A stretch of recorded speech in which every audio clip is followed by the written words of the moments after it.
The most important person in this world is my daughter. You are so much more. You are so much more than even you know. If you've seen the headlines about Christina Applegate lately, you might think she's at the center of some huge scandal. The tabloids whisper about a brilliant career cut short, an actress who vanished from the spotlight. They use words like tragic and heartbreaking to paint a picture of some dramatic fall from grace. But the headlines? They're missing the real story. The truth is so much more heartbreaking than any rumor, and her reality is more devastating than any fake scandal. This isn't just about her battle with a debilitating disease, a fight she's in every single second of every day. To really get the depth of her struggle, we have to go back. We need to look at the decades of hidden trauma, silent battles, and the incredible resilience that truly defines Christina Applegate. This isn't a story about a scandal. This is a story about survival, and she's telling it on her own terms. For decades, Christina Applegate was a constant, comforting presence on our screens. She felt like the girl next door, but with a razor-sharp wit, an actress who literally grew up in front of us. We met her as the impossibly ditzy and unforgettable Kelly Bundy in Married with Children, a role that could have easily typecast her for life. But she shattered expectations. She bloomed from a sitcom kid into a versatile, respected actress, stealing scenes in Anchorman, leading her own acclaimed series like Samantha Who, and even nabbing an Emmy for a guest spot on Friends. More recently, she gave the performance of her career in Dead to Me, a raw, brutally honest look at grief and female friendship. She was always there. A symbol of Hollywood endurance, a talent who survived the treacherous world of child stardom and came out stronger. She built a career on being relatable and real, but behind the scenes, a private war was brewing, one that would test her in ways no one could have imagined. Christina Applegate was basically born into show business. With a record producer father and an actress mother, studios and scripts were her normal. She booked her first commercial at just 3 months old. But in 1987, her life changed forever. At 15, she was cast as Kelly Bundy, the bleach blonde, mini-skirted daughter in the controversial sitcom Married with Children. The show was the anti-sitcom, a cynical and hilarious takedown of the picture-perfect American family, and Kelly was its beautiful, clueless heart. For 11 seasons, she played the part perfectly, and it made her a household name. But it also put her in a box. The world saw her as Kelly Bundy, the dumb blonde. The pressure was immense. Growing up in public is tough for anyone, but doing it while being typecast in such a specific role was a whole other challenge. While the world laughed at Kelly, Christina was quietly working on her craft, determined to prove she was more than a stereotype. She knew, even then, that to survive in Hollywood, you had to evolve. The second, Married with Children, wrapped, she began the tough job of reshaping her career. She looked for roles that would challenge how people saw her. In Don't Tell Mom the Babysitter's Dead, she proved she could carry a film. She took on gritty roles in indie movies and even conquered Broadway, earning a Tony nomination for Sweet Charity, a role she performed while nursing a broken foot, an early sign of the grit that would later define her. Versatility became her trademark. She was the baffled but earnest news anchor Veronica Corningstone in Anchorman, holding her own against comedy giants. She was the romantic lead in The Sweetest Thing, a cult classic celebrated for its honest and hilarious take on female friendship. And she pivoted back to TV, winning an Emmy for playing Rachel Green's self-centered sister on Friends. She followed that with Samantha Who, where she played a woman with amnesia, earning multiple Emmy and Golden Globe nominations. She wasn't Kelly Bundy anymore. She was Christina Applegate, a respected actress, a proven talent, a woman in control of her story. She had fought for her career and won, but even as she hit these incredible highs, her body was keeping score. The first devastating blow was just around the corner. In 2008, at 36, Christina Applegate was on top of the world. Her career was soaring, and she was happy. Then, a routine checkup brought everything to a screeching halt. She was diagnosed with breast cancer. While it was caught early, more tests revealed a terrifying truth. She carried the BRCA1 gene mutation. This cancer gene meant she had a sky-high risk of not just breast cancer returning, but of developing ovarian cancer too. The diagnosis was a shock, but the genetic discovery made it feel cruelly inevitable. She wasn't just fighting the cancer she was fighting the cancer she might get. She faced a brutal, personal choice. After a lot of soul-searching, she made a courageous and radical decision, a double mastectomy. It was an aggressive, proactive move to take back control from a chaotic disease. She was incredibly open about her decision, refusing to hide. She spoke with her usual candor, admitting her fear but also the empowerment she felt. And her fight didn't stop there. She founded Right Action for Women, a foundation to help high-risk women get the expensive MRI screenings that had saved her life. She turned her personal trauma into a public service. Life went on. In 2011, she had her daughter, Sadie Grace Lenoble, who became the center of her world. But the shadow of the BRCA1 gene was still there. The risk of ovarian cancer was a constant worry. So, in 2017, she made another impossibly hard choice and had her ovaries and fallopian tubes removed. It was another brutal, body-altering surgery she endured to secure a future with her daughter. Through it all, she kept working, creating, and living.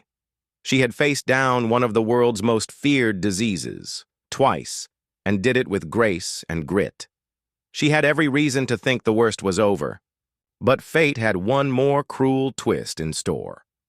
In 2019, Christina began what would become a career-defining role, Jen Harding in Netflix's Dead to Me. The show was a dark comedy masterpiece about two women finding each other through grief. Applegate's character, Jen, was a recent widow, seething with rage and wrapped in sarcastic armor. Her performance was a revelation. All the pain, depth, and comedic timing she'd honed over her career came together in this role. It felt like a coronation. The parallels between Jen's journey and Christina's own weren't lost on her. Jen was a survivor, a mom who would do anything for her kids, a fighter. The lines between art and life blurred. But as she was filming the first season, something was off. It was subtle at first, a loss of balance in a dance scene, a slight wobble.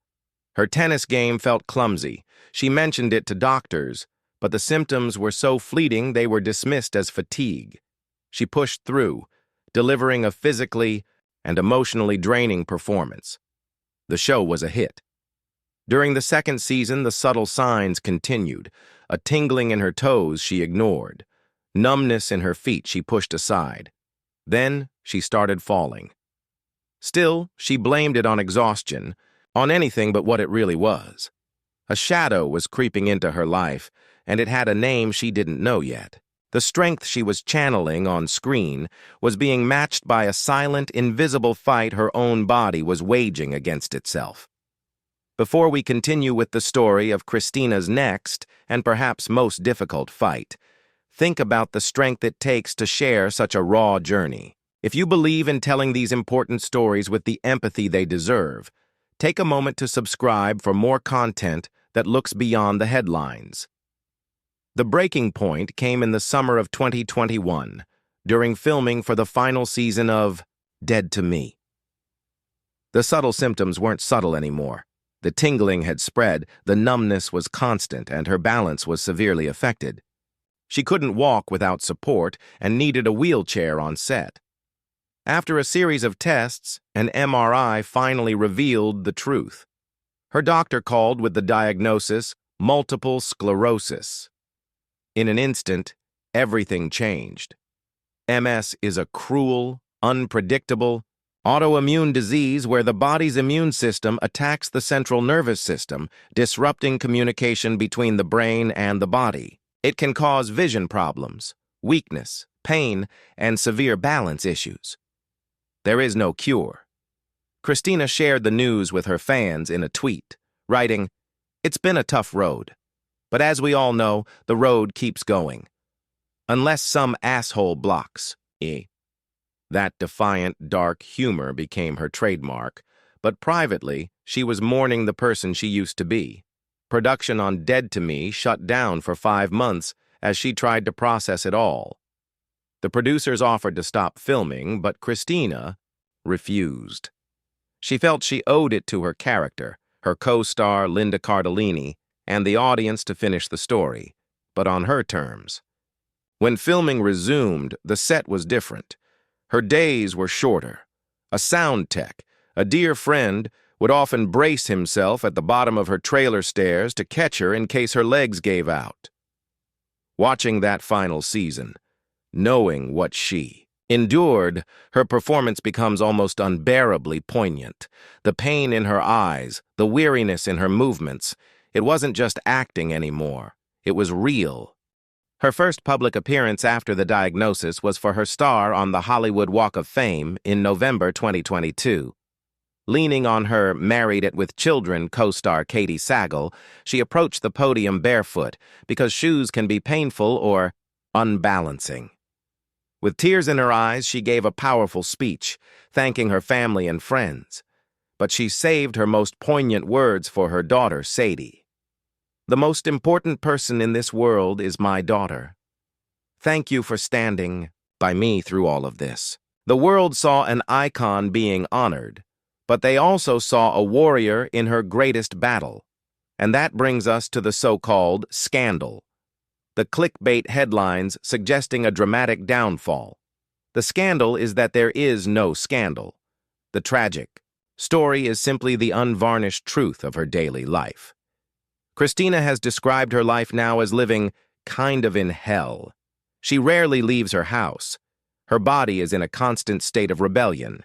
On her podcast, Messy, which she co-hosts with fellow actress and MS warrior Jamie Lynn Sigler, she shares the brutal reality.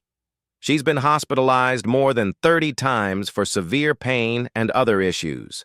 Simple things are now terrifying. "Getting in the shower is frightening," she said, because she could fall, slip, or her legs could buckle. "The pain is constant and extraordinary.